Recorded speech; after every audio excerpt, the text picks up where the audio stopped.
You might have heard of Carl Gustav Jung. It's very popular these days to talk about Jungian analysis and Jungian therapy and all this stuff. And they've kind of thrown out there the collective unconscious and so on. But what exactly is this? What's a quick overview of Jungian psychology and its use to us? Uh, the most important thing I would say with Jungian psychology is the idea of archetypes, which are kind of like universal images and how we identify with them. I came across an interesting article and I'm going to share it now because they break it down very, very nicely. Okay, let's take a look at the article. Okay, I actually just picked this article up from a site called Retorio.com, and it seems to be a site where they use AI and psychological behavioral analytics to analyze you. So they have stuff like for HR, for candidates, for executives. You can check it out if you like. I will not comment on it. I have no experience with Retorio.com, but I just like the article. So let's take a look at the article. Jung's Archetypes and Workplace Questions to Reflect. Why do I like the article? Because it very simply outlines some of the key aspects of Jung and why it's useful in the work environment. And there's a test called the Myers-Briggs Test. If we take a look at this site over here, 16personalities.com, they got a really, really good version of this test. It's a psychological profiling test. And I'll get back to it later, okay? So let's just get back over here to this article. So that's why it tends to be used a lot for work, choosing careers, this idea of analyzing personality types, but it's also useful for all sorts of aspects, okay? So let's have a look here. All right. Jung identified 4 psychological functions: thinking, feeling, sensation, and intuition. I'll get back to this later with the Myers-Briggs thing, okay?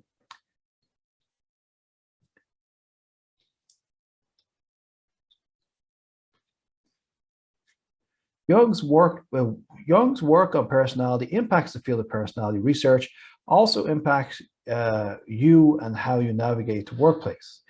So we had this thing called the Big Five. You might have heard this, the Big Five personality test. And they talk about extroversion, agreeableness, conscientiousness, neuroticism, and openness to experience, okay? So what the hell is this? Well, we've got extroversion and introversion. Introversion is more, do you like being with yourself? You don't like maybe mingling so much with other people. You get recharged around yourself. Extroversion is you get recharged around others. Many of us are kind of in between the two as it happens. So the typical introverted person likes being on their own. A great example would be Einstein was an introvert. Apparently he changed university in America just to get less classes because he didn't want to interact with the students. So, you know, we tend to have this image of this cartoonish Einstein being like great fun, but really the guy was really an introvert. He was supposed to sit there and just study and do his work. Newton is another great example of this. We got agreeableness. Women tend to be more agreeable than men. I work in the teaching profession, and it's an agreeable profession. Teachers tend to be agreeable type people. They tend to be team oriented. Before this, I used to work in sales and marketing, and it's far more aggressive and less agreeable. Okay. So different industries will have different levels. Different people will have different levels. Men tend to be less agreeable than women. Geniuses, for example, tend to be highly disagreeable. Okay. They tend to be the Einsteinian type, you know, off you go, I'm doing my work. Okay. Conscientiousness, whether you know, if left alone, will you do what you're supposed to do or not do what you're supposed to do? And some people do, some people don't. Neuroticism, how crazy are you, basically? And openness to experience, like do you like trying new things or you like being routine? And these Big Five are used a lot for analyzing people. So some of these concepts were picked up by Jung, or sorry, came from Jung's work. So the central idea of Jung's work, he talks about the ego, he talks about the personal unconscious and the collective unconscious, okay?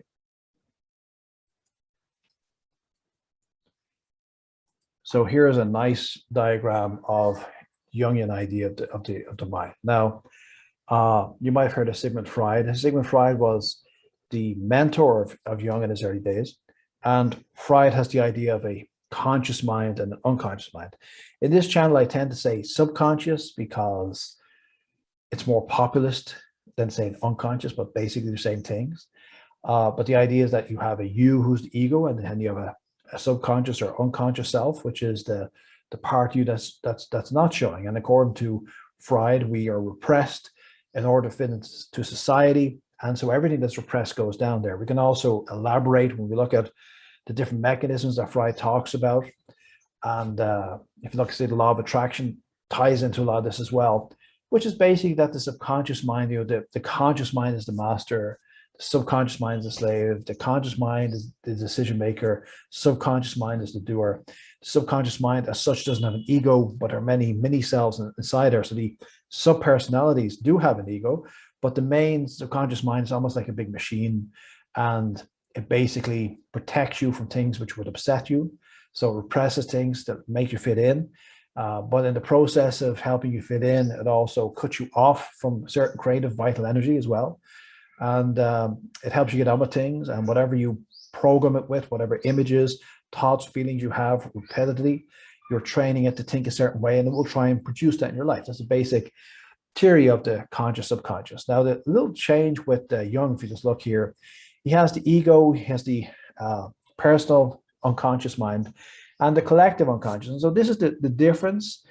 So Freud is like this area here, ego and personal unconscious. Okay, you have complexities, and the complexities or complexes are because of society, we're trying to fit in, and it causes problems because we repress ourselves, we hold ourselves back, and it creates neuroticism. Okay, we become neurotic, we become a little bit crazy because we're repressing aspects of ourselves.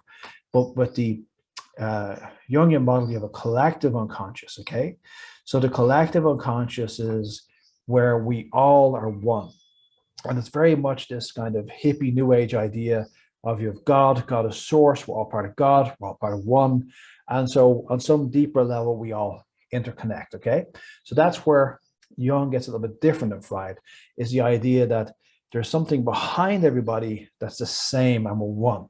Okay, and this is going to tie into archetypes in a second, right? So he's talking about archetypes, all right, and he has the 4 main archetypes. I'll just whip over here to a second to this is verywellmind.com. They have a nice article here, and they talk about the various types. Okay, so we have if I go back to this one here, the persona, the shadow, the anima, and the self are the 4 major ones. But then we also have the father, the mother, the child, the wise old man, the hero, the maiden, the trickster. And you might think, what the hell are these about? And the idea that Jung has is that there's like templates, personality templates. And it's not just that we have this idea of persona. The Greeks have this idea of putting a mask on a persona.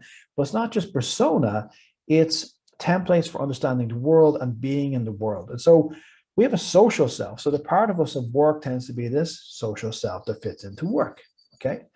But we have other things. So we have these universal images. The idea again is getting back to this collective unconscious, we could put subconscious, you got the word you like, the collective unconscious, which is basically that there are universal symbols. So in every area in the world you look in, every movies, okay, you'll have heroes, you'll have villains everywhere. Why is every human being has heroes and villains? Why do they appear everywhere? Okay, and it's because they're symbolic, because you go back to this bigger thing. So how we integrate ourselves as human beings is based largely upon how we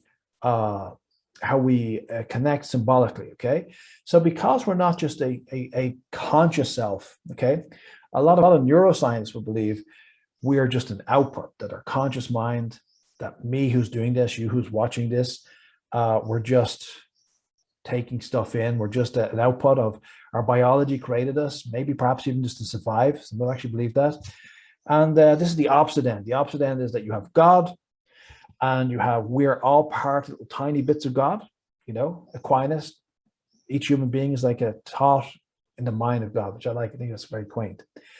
So these symbolic aspects talk to us about how we are in the world.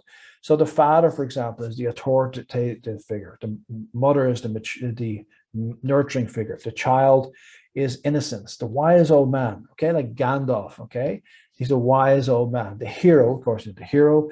The maiden is usually being saved, although now we have a newer version of the maiden who's a kick-ass maiden. And the trickster is the devil, okay? They're the basic types. But let's get back to these ones here and see how they can help you in your life. It talks about the persona, the shadow, the anima, and the animus, okay? So again, why do we have the archetypes? The archetypes are symbolic images. I put it this way. Let's think, for example, of culture. I remember back when I was studying in college, I had to take a few modules in anthropology. Okay, I never studied it as such. We just did a little bit. I studied psychoanalysis, but we did some anthropology. And one key concept I got from anthropology is that the use of culture is, it means I don't have to learn everything again. Like I put on a certain type of clothing, it makes me, yeah, it has a certain result when I put that clothing on. Culture is like that. Culture is like an overcoat that you put on. Okay, so I give you an example. A policeman or policewoman puts on their outfit. They're now the authority figure. Okay, they've entered into that culture. All right. So the great thing with culture is we can buy into things, and we tend to be symbolic because we're not following the neuroscientist idea. We're just some output of our biology. Rather, we are all connected somehow to God, to this higher power, to whatever it is. And there are symbolic aspects of who we are. And who we are, we should be fulfilling ourselves. And the archetypes are how we understand the world at this deeper level. We also have the hero's journey. We have a guy called Joseph Campbell. He was an American academic, and he did a lot of research on different cultures and so on.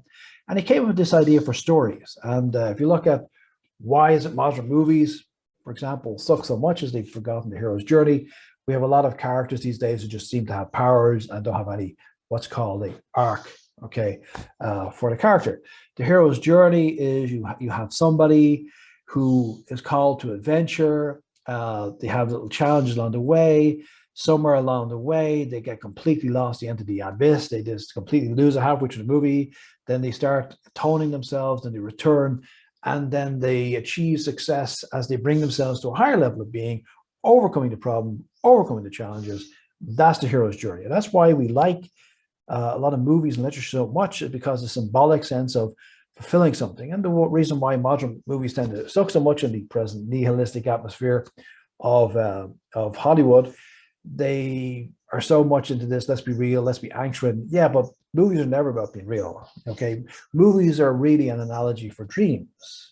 And dreams, why do we like dreams so much? They're ridiculous, aren't they? But because they're part of this journey. I would say that each human being is on a hero's journey. And we want to be the hero. Instead, we end up being the side character.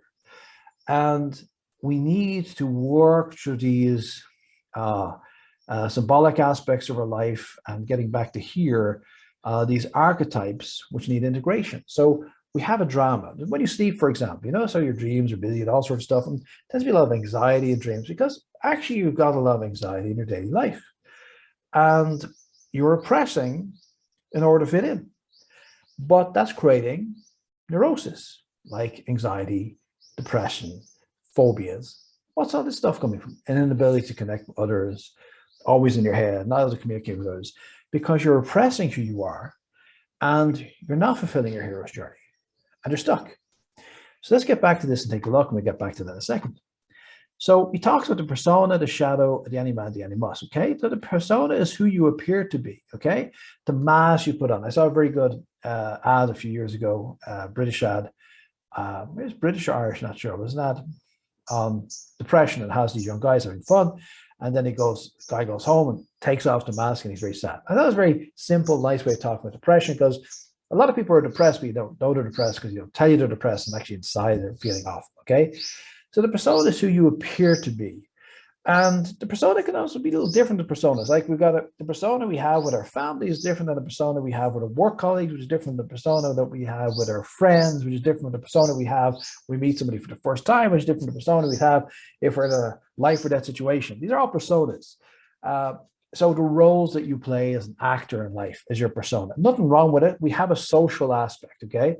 So the kind of, the way I would feel it is that we have to fit in, and we need a persona for that. But some people forget that there's another self there, okay? So persona is an aspect of who we are.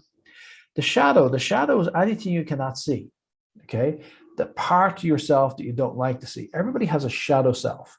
And the idea of psychological integration is that shadow self shall shrink. Now, that shadow self always has to be there, okay? If you get deep into psychoanalysis, for example, they talk about the nexus point. So say you go into into, say, Jungian analysis or into Freudian psychoanalysis. You go so deep and you get to a point that you can't go further because human beings think in language. And the moment you get to that deep point, words fail and you're gone. Okay, your ego can't exist outside the language. People take sometimes psychedelics, or they have mystical experiences and they go beyond words, and then you have all sorts of crazy images, and it's like you can spend maybe many years trying to make sense of what they saw because they're now into symbolism. They're now into the symbolic realm. Okay, so the shadow, a lot of the shadows inside the symbolic, you'll never get there. Okay, but we should reduce. How to reduce? By the whole idea, I say a lot of this channel is like self-reflecting, reflecting my experiences, writing a journal, try to make sense of things.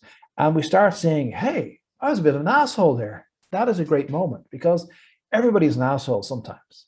And being able to see that and work with that. So working on a shadow is becoming more aware of yourself. Anima, animus is basically inside every man is a woman, inside every woman is a man. When you fall in love, you fall in love really with your inner self. The journey is toward yourself. So your romantic ideal, your ideal that you're seeing. Okay, so we talk, for example, so if we look at the definition here, we have the anima and the animus. The anima and the animus is described in Jung's school analytical psychology as part of the collective conscious. The animus is the unconscious masculine for the women, and the anima is the unconscious feminine side of the man. I don't know why there's a picture of Ocasio-Cortez, but they are. So she has a manly side inside. If you're a man, you have a feminine side inside. This is nothing to do, by the way, with sexual orientation or sexual identification. So everybody has the opposite, okay? So, and it's about integrating the two. So when we fall in love with the anima or animus of whoever, we're falling over our romantic ideal, whatever that is the opposite side of who we are. We're actually trying to fall in love with ourselves. We're trying to reintegrate with ourselves.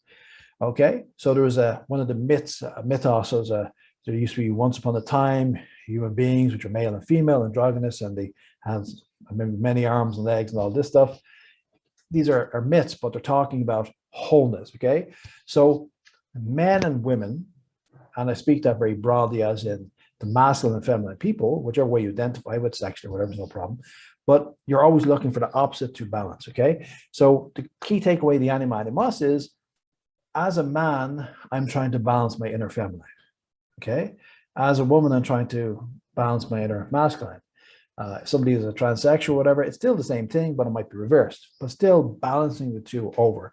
And the thing is to work towards a balance whereby eventually you end up fairly balanced. Okay, if you look at our society, there tends to be a lot of issues with dominance and submission, and one side's over the other side, and this always shows an imbalance. We should be moving towards a balance between the two. I'm not talking about your inner personality, okay, and also society, all right? The self is who you really are deep down, and that's very hard to get to know yourself, okay? Okay, so let's just get back to these for a second, these four things. And so we got the persona, the shadow, the anima, and the anima. So if we go back to these other ones here, these are all around us, okay? The people we're relating with, and the thoughts in our head, and the fantasies we have. But this is in our personal journey. We have an external personality. We have a shadow personality, aspects of ourselves we're in denial of. We have the male-female balance that we're trying to achieve. And we have the self, who we are. And the whole idea of this goes back to what Jung calls self-individuation, which is working towards becoming an integrated self. And if we go back to our Joseph Campbell picture here, The Hero's Journey, it is my firm belief that as children, we are given a thing which I like to call the promise. It's implicitly there. So if we take a look at this picture here, this young boy, for example, very common. Why is it that we have this image of these young boys, he's sitting in his dad's lap driving cars? Very common, okay? And we got young girls wearing their mom shoes and makeup and all this stuff. Why are these things so common? Why is it young children want to act like adults?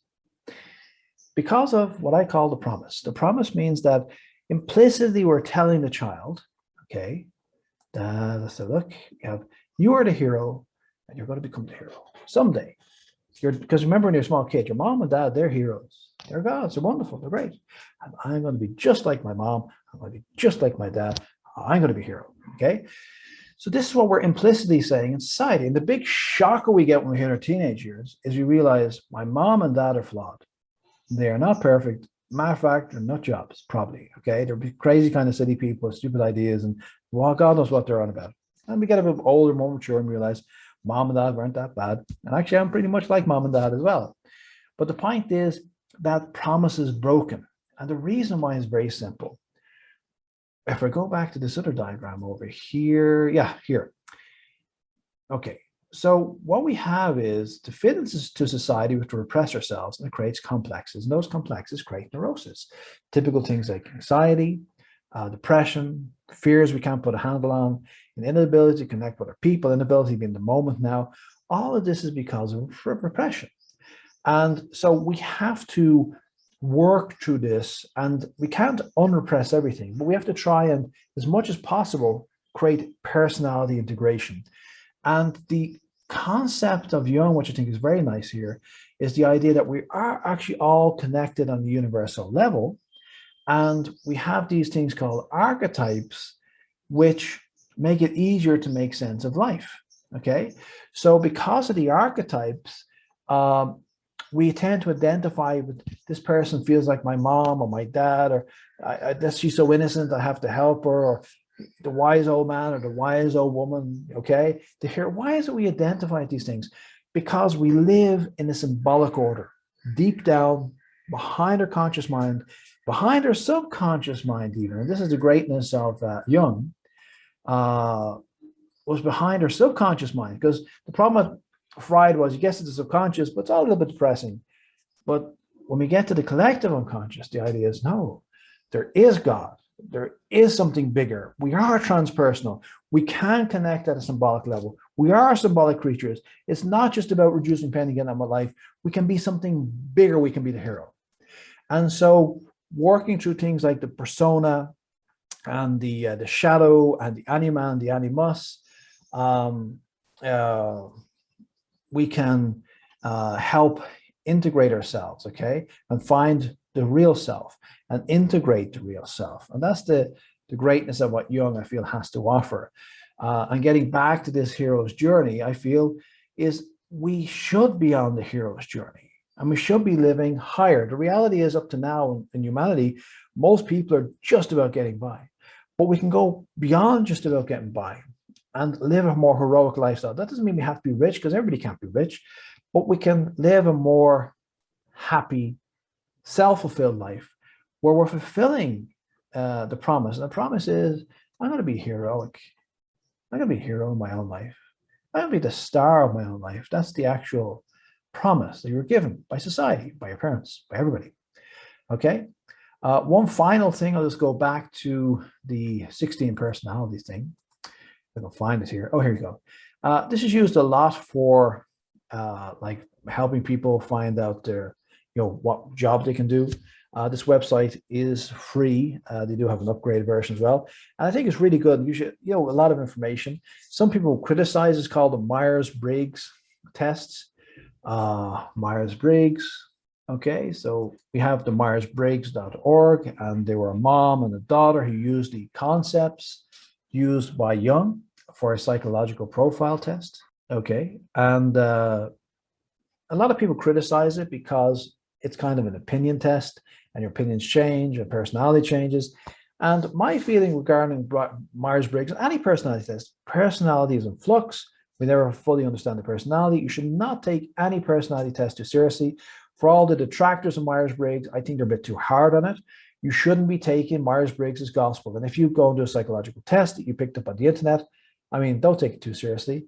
I was assessed one time by a professional psychologist, and they spent about 3 hours. So obviously the testing you're going to get by an actual psychologist versus something you picked up on the internet is going to be superior. And even then, it's still an overview. Psychology is always an overview. Don't take it too seriously. But personally, I do think it's very useful. And I would strongly recommend, if you got a free few minutes, do this, get your family to do it. It will help you a lot with things like what jobs to go for and why it is that certain people think differently in the family and so on, and why we're having fights. Okay.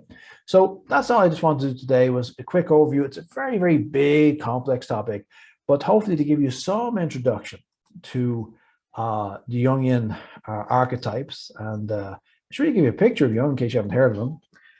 Carl Gustav Jung. And here we go. Carl Gustav Jung. He trained under Sigmund Freud. He was the golden-haired boy of Sigmund Freud. So if you go back to these guys here, he was like the child of Sigmund Freud, and Freud was like the father to him, or maybe like the wise old man to him. Okay. So you start looking at all the connections you have with different people and how they are symbolically. And the big takeaway from the day is you are a symbolic creature and you can be the hero of your journey. It's about integrating yourself as best we can. And that's what it's all about. And check out Jung when you can. In general, Freud has had, I suppose, Sigmund Freud, I'll play him here again in case you don't know who he is. Sigmund Freud tends to get more press, as it were, because he was more famous and very practical, and he's a very good writer. His books are very easy to read. Carl Gustav Jung's books are harder to read. He's not as good a writer from the point of view of making it simple, easy to follow. Okay, but that is really what's about. Check out Jung, check out Freud, very useful, and think about the heroes. Where is it here? The hero's journey. So heroes, that's what we're supposed to be. We're supposed to be heroes on our journey, fulfilling our destiny of integrating ourselves, fulfilling whatever destiny our soul has sent us on this Mother Earth. If you liked the video, please like and subscribe, and I'll talk to you next time.